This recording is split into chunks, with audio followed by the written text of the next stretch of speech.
6 مہینے شادی کو ہوئے سواری شروع، جھوم رہی ہے بہو. کیا بات ہے تجھے ذرا بات تو سن. کہہ رہی ہے بولے وہ چھوٹی بڑی سرکاریں گھما رہی ہیں. لے کون آ رہا صحیح بتا. بولے وہ غریب نواز، غوث پاک، بدائیوں والے، کلیئر والے. جانا ہے غسل کیسا ہوگا؟ لفندی پتا ہے تجھے غسل کا طریقہ کیا ہے؟ اور نام غوث آدم کا. کان کھول کر سنو، کسی کی بیٹی ہو کبھی کسی کی بیٹی پر اللہ کا ولی سوار نہیں ہو سکتا. اور سے بولو. ہاں ایک چیز سے انکار نہیں، بھوت آ سکتا، بھوتنی آ سکتی ہیں. سمجھ گئے؟ اللہ کا ولی نہیں آ سکتا. بھوتنی آئیں گی، بھوت آئیں گے. خود بھوتنی ہے نا. اس لیے بغداد کی بستی میں ایک لڑکی غائب ہوئی تھی، 18 سال کی بیٹی. باپ پہنچا غوث اعظم کے پاس، حضور اکلوتی بیٹی ہے، 3 دن سے غائب ہے، سرکار مل نہیں رہی، عزت کا سوال ہے. غوث پاک نے نظر جھکائی، 1 منٹ میں فرمایا پریشان مت ہو، آج مل جائے. ارے زور سے بولو. ایسوں کے پاس جا کے تو کچھ فائدہ ہے، جن کے پاس تم جا رہے ہو وہاں جا کے کوئی نتیجہ نہیں. کہا حضور ملے گی کہاں؟ کہا چین کے جنگلوں میں. حضور کس کے پاس؟ کہا جنات کے پاس. مصلی نکالا، مرید کی بغل میں دبایا، کہا چلا جا فلاں پہاڑی میں جا کے مصلی بچھا اور انگلی کے اشارے سے ایک حصار کھینچنا، یا سیدی شیخ عبد القادر شیخ. اسی میں مصلی ڈال دے، اس مصلی پہ خود بیٹھ جا. پھر کیا ہوگا؟ کہا جنات آئیں گے، تجھے ڈرائیں گے، مگر ڈرنا مت، کسی جن کی طاقت نہیں ہے جو میرے مرید پہ حملہ کر سکے. کہا فجر کے وقت جنات کا سردار آئے گا، بادل کی طرح گرجے گا، شیر کی طرح دہاڑے گا. ڈرنا مت، مدد کے لیے عبد القادر بیٹھا ہے، وہ تجھ سے تیرے حال پوچھے گا، بتا دینا. ٹھیک ہے. چلا گیا مرید. آج کا ہوتا تو جنگل میں سے لوٹ کے واپس آ جاتا. ارے کون جا رہا جنات سے لڑنے؟ مگر مرید غوث اعظم کا تھا. ہاں چلا گیا، میاں مصلی بچھا دیا. جیسے ہی بیٹھا تھا جنات کی جماعتیں آنے لگی. جیسے ہی جماعتیں آنی شروع ہوئی ہیں، ٹکراتا رہا ٹکراتا رہا ٹکراتا رہا.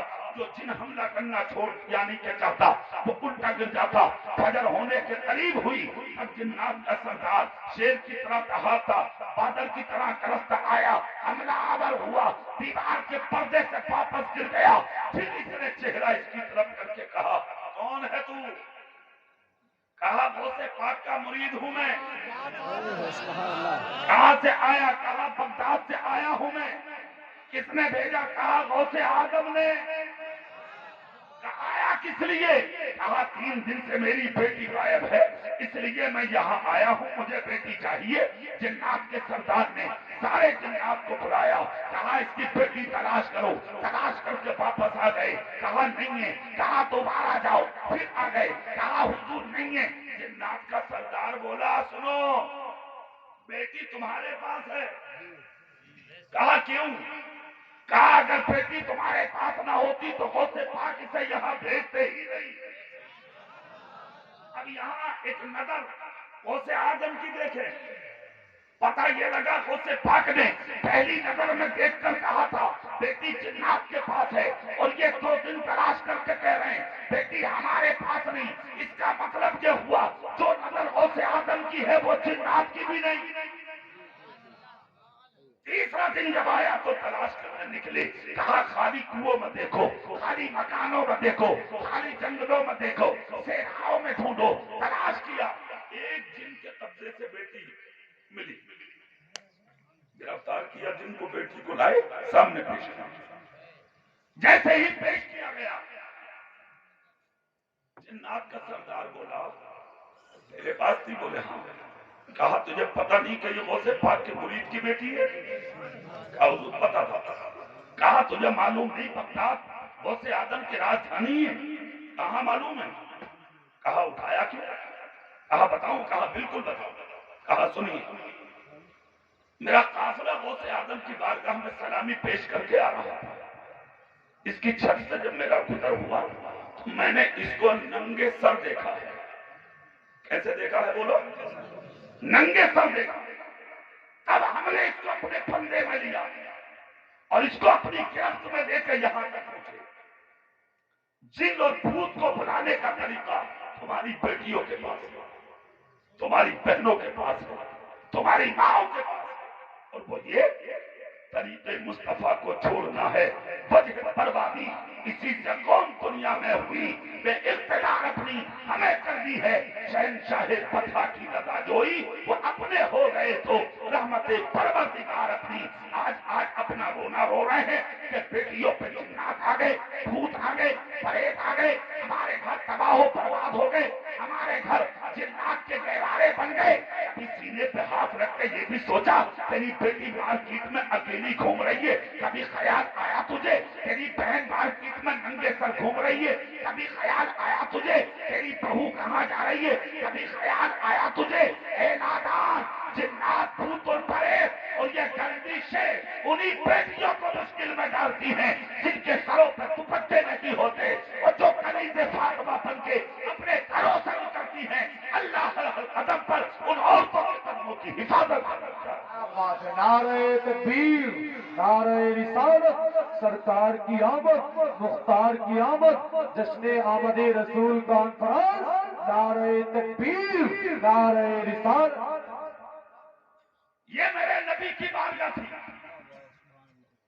سبحان اللہ بولیں آپ زور سے۔ میرے نبی کی بارگاہ تھی۔ میرے رسول نکلے حجرے شریف سے سورہ یاسین کی تلاوت کرتے ہوئے، زور سے بولو۔ یہاں ایک بات ذہن نشین کر لیں، ہر مشکل وقت میں قرآن بچاتا ہے۔ زور سے بولو، زور سے۔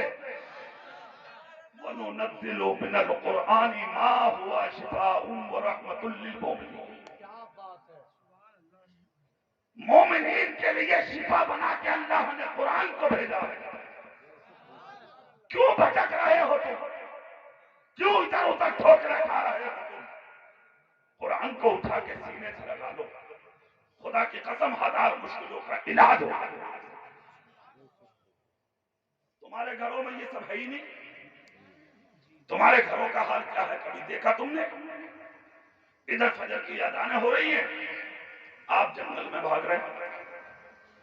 ادھر فجر کی اذان ہو رہی ہے، آپ کی عورتیں گھروں کے کام میں لگی ہوئی ہیں۔ نہ نماز کا پتہ، نہ اذان کا پتہ، نہ صلاۃ کا پتہ، نہ دعا کا پتہ، نہ سلام کا، کسی چیز کا پتہ نہیں تھا۔ عجیب معاملہ ہے تمہارے گھروں کا۔ کتنا اچھا ہوتا، مکان میں بھی ہوتا، دکان میں بھی ہوتا، تجارت میں بھی ہوتا، جنگل میں بھی ہوتا، کھیت کھلیان میں بھی ہوتا، مگر بعد میں جیسے ہی مسجد میں اذان ہوئی تھی پہلے مسجد میں جاتا، پہلے فجر کی نماز پڑھتا، ادھر اپنی بہو کو جگاتا، بیٹی کو جگاتا، بہن کو جگاتا، ادھر گھر کی عورتیں مصلے بچھا کے مصلوں پر کھڑی ہوتی، ادھر عورتیں گھر میں فجر کی نماز پڑھتی۔ تو مسجد میں فجر کی نماز پڑھتا، اس کی بہن جانے کے بعد گھر کی عورت اپنے گھر میں اپنے صحن میں جھاڑو لگاتی۔ اللہ کی قسم نماز فجر پڑھ کے اس بہن کا قدم جھاڑو لگاتے، گھر کے جس کونے میں جاتا صبح سے شام تک اللہ اس گھر کی حفاظت کرتا۔ یا رسول اللہ، تم اس منزل پہ آتے کرنا، تم نے کبھی سوچا ہی نہیں، کبھی سینوں میں ان چیزوں کو بسایا ہی نہیں۔ یہ مصطفیٰ کی زندگی ہے، نبی کا ہر کام امت کے لیے نمونہ ہے۔ میرے رسول نکلے، سبحان اللہ زور سے بولے آپ۔ میرے رسول نکلے حجرے شریف سے، 40 لوگ نبی کی چوکھٹ پر قتل کرنے کے لیے کھڑے تھے، ہاتھ میں تلوار تھی۔ اللہ کی قسم قربان جائیں، 40 کے بیچ میں سے نبی نکل کے جا رہے ہیں،